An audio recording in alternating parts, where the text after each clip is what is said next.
ನಮಸ್ಕಾರ ವೀಕ್ಷಕರೇ. ದೂರದ ಅಸ್ಸಾಂ ಹುಡುಗಿ ಮತ್ತು ಪಕ್ಕದ ಕೇರಳ ಹುಡುಗನ ಪ್ರೇಮ ಕಥೆ ಸಿಲಿಕಾನ್ ಸಿಟಿ ಬೆಂಗಳೂರಿನಲ್ಲಿ ಆರಂಭಗೊಂಡು ಅಲ್ಲೇ ಅಂತ್ಯವಾಗಿದೆ.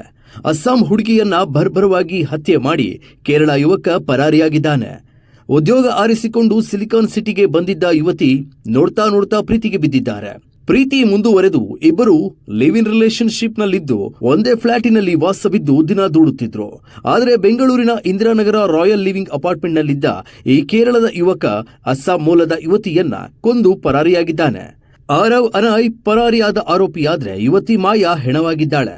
ಕಳೆದ 4-5 ದಿನಗಳ ಹಿಂದೆ ಇಂದಿರಾನಗರದ ದಿ ರಾಯಲ್ ಲಿವಿಂಗ್ ಎಂಬ ಅಪಾರ್ಟ್ಮೆಂಟ್ನಲ್ಲಿ ಇಬ್ಬರೂ ಒಟ್ಟಿಗೆ ಇದ್ರು.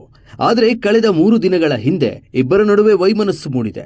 ಆಗ ಇಬ್ಬರ ನಡುವೆ ಜಗಳದ ವೇಳೆ ಪ್ರೇಮಿ ಆರವ್ ತನ್ನ ಪ್ರೇಯಸಿ ಮಾಯಾಗೆ ಚಾಕುವಿನಿಂದ ಇರಿದು ಕೊಲೆ ಮಾಡಿ ಅಲ್ಲಿಂದ ಪರಾರಿಯಾಗಿದ್ದಾನೆ. ಕೊಲೆ ನಡೆದು 3 ದಿನಗಳ ನಂತರ ಮನೆಯಿಂದ ದುರ್ವಾಸನೆ ಬರುವುದನ್ನು ಕಂಡು ಪಕ್ಕದ ಮನೆಯವರು ಪೊಲೀಸರಿಗೆ ಮಾಹಿತಿಯನ್ನ ನೀಡಿದ್ದಾರೆ. ಇಂದಿರಾನಗರ ಠಾಣೆ ಪೊಲೀಸರು ಸ್ಥಳಕ್ಕೆ ಬಂದು ಪರಿಶೀಲನೆ ಮಾಡಿದ್ದು ಚಾಕುವಿನಿಂದ ಇರಿದು ಕೊಲೆ ಮಾಡಿರುವ ಘಟನೆ ಬೆಳಕಿಗೆ ಬಂದಿದೆ. ಪೊಲೀಸರು ಸ್ಥಳ ಪರಿಶೀಲನೆಯನ್ನ ಮಾಡಿ ಮೃತದೇಹವನ್ನ ಮರಣೋತ್ತರ ಪರೀಕ್ಷೆಗೆ ಆಸ್ಪತ್ರೆಗೆ ರವಾನಿಸಿದ್ದು ಆರೋಪಿ ಆರವ್ಗಾಗಿ ಶೋಧ ಕಾರ್ಯ ಆರಂಭಗೊಂಡಿದೆ.